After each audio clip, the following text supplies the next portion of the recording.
Shamika, Tuesday night, President Trump spoke to Congress.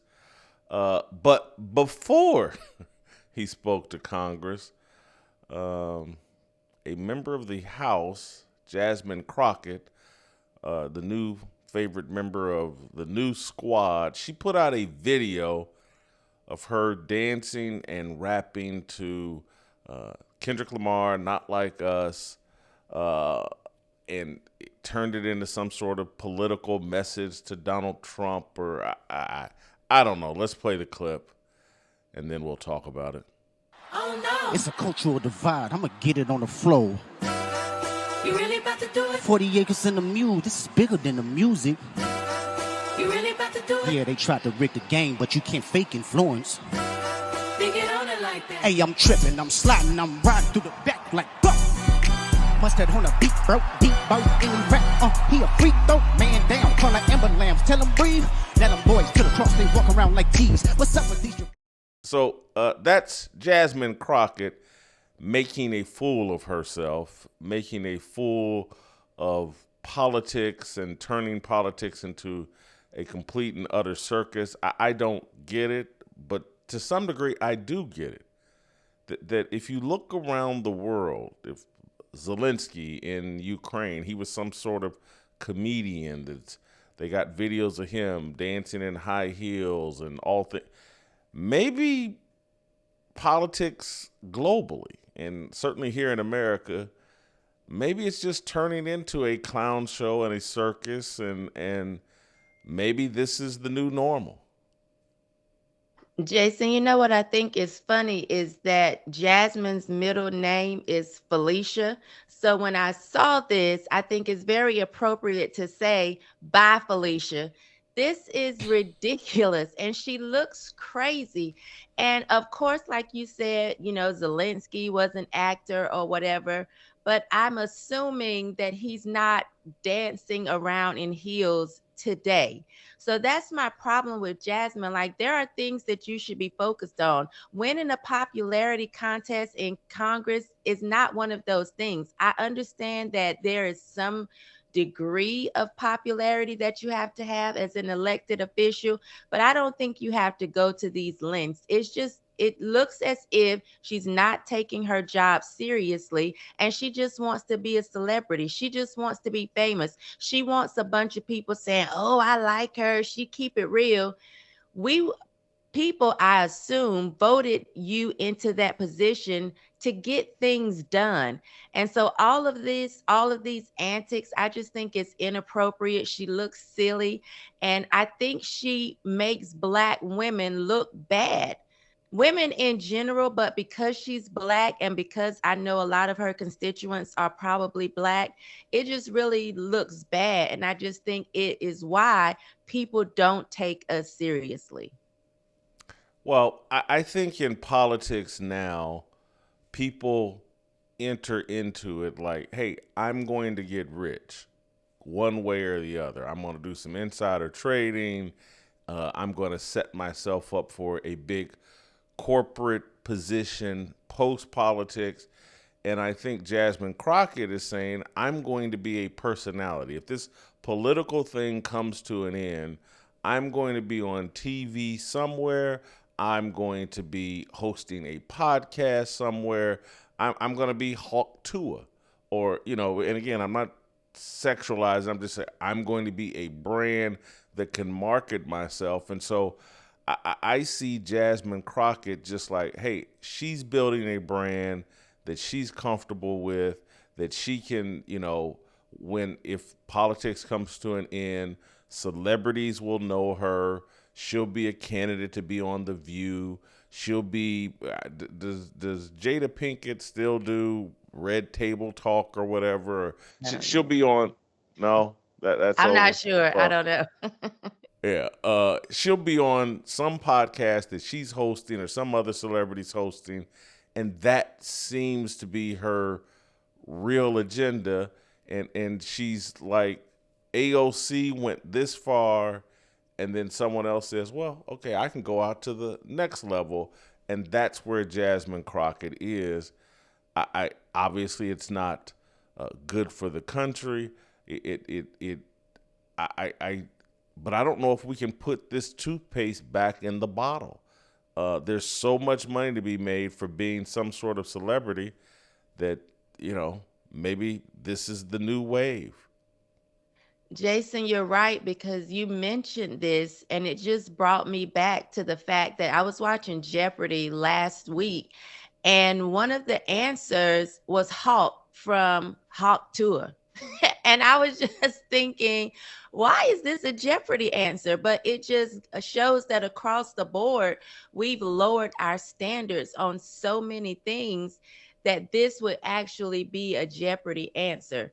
So I do think that we talked, I think last week, about how across the board, politicians just don't carry themselves the way they used to. But I do think even in other areas, the standards have been lowered a great deal, that people just don't care anymore. And as you said, we can't put the toothpaste back in the tube. How do we fix this now that we've gone so far? I just thought it was crazy that that was a Jeopardy answer. And you bringing that up brought that back to my memory, that I thought I sat there with my grandmother thinking my grandma would never know this answer, because she's not, in this culture that we've created. Well, we've created a culture. I don't know. Did you ever see the movie The Truman Show with Jim Carrey? It's a show about a guy that basically turned his life into a TV show. He made himself just content, and the movie's probably 15, 20, maybe a little bit longer old, but it was kind of ahead of the curve where everybody has turned themselves into content. That's how we see ourselves. That we're here. And again, on our show, we like to talk about a greater purpose of saving or serving God and doing something profound with your life, where now mostly people, young people, when they're kids in school, they don't want to be firemen, they don't want to be policemen, they don't want to be doctors or lawyers. They want to be content creators. And I've seen some young people that I actually respect, but they start off on a career. I'm going to be a life coach and they're like 25 years old, and I'm like, going to be a life Right. coach?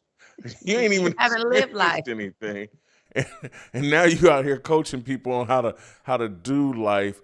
But that's the America culture that produced innovators and people that were had aspirations to leave some kind of impact, or just to be committed to raising a family and developing kids and orchestrating a successful marriage.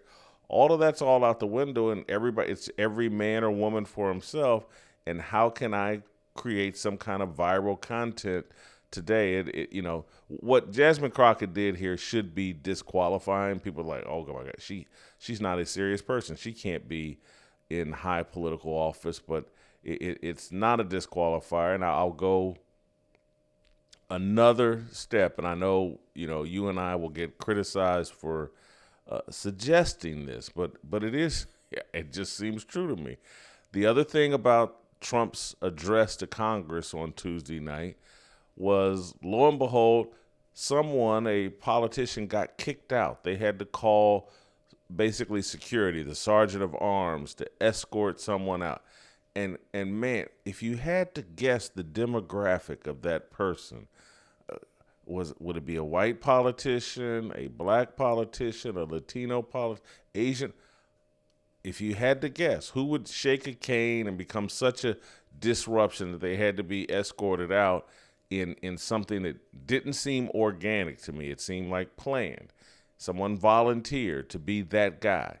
And it was a congressman out of Houston, Texas, I believe, Al Green. And I had never seen this guy. When they told me his name was Al Green, the only Al Green I know is the singer, the Reverend Al Green, and anyway, I think there's like we sign up to do the most, and so Al Green did the most, and I wasn't remotely surprised. Yeah, Jason. So I'm actually wondering what's going on in Texas since they're both from Texas. From the beginning of the address, I kind of knew that there was going to be some black person that just put themselves out there to go really far because the Democrats have kind of made black people their monkey, for lack of a better word. I don't have a better one right now, in their circus. Because when you look across the board, those are the ones that went after Trump politically. Those are the ones that feel like they have to get Trump told all the time. Those are the ones like Jasmine Crockett that are just putting on this show constantly and consistently. So I wasn't surprised. I was surprised that it was that early on because it happened from the very beginning, but I wasn't surprised that someone went that far. I do think Al Green is too old to have those type of antics. You would think someone who could be a grandfather would know how to carry himself and would know how to get his message across without looking like a buffoon. But I wasn't shocked that it was one of their mascots because that's kind of how they use black people as mascots. Yeah, useful idiots, what you're talking about, and that when you said went after Trump, you're talking about the lawfare. You're talking about Alvin Bragg, Fannie Willis, Letitia James. It's always us doing the most. That's the ante that we have to pay for high profile positions given to us by Democrats. And so, yes, there's Jasmine Crockett and Al Green doing the most during Trump's address. And, like breaking precedent in terms of, I just haven't seen a politician, doing a rap song to try to troll the president and a rap song about where someone's being accused of being a pedophile. It's just like there's no limit. There's no standard. There's no line that they won't cross. There's no going too far. And then I just don't think I can't remember uh, when someone gets kicked out of a presidential address, a politician, an elected official gets kicked out while and again he's shaking a cane and shouting the president down, and everybody else, part of their orchestrated deal, they held up little signs, must steals or whatever. They get to do something somewhat dignified. It's unprecedented. It's orchestrated. It's not organic, but they get to have some level of decorum. Whereas Al Green, Jasmine Crockett, uh, Letitia James, Alvin Bragg, Fannie Will, it just goes on and on and on, and I guess it's worth it for them.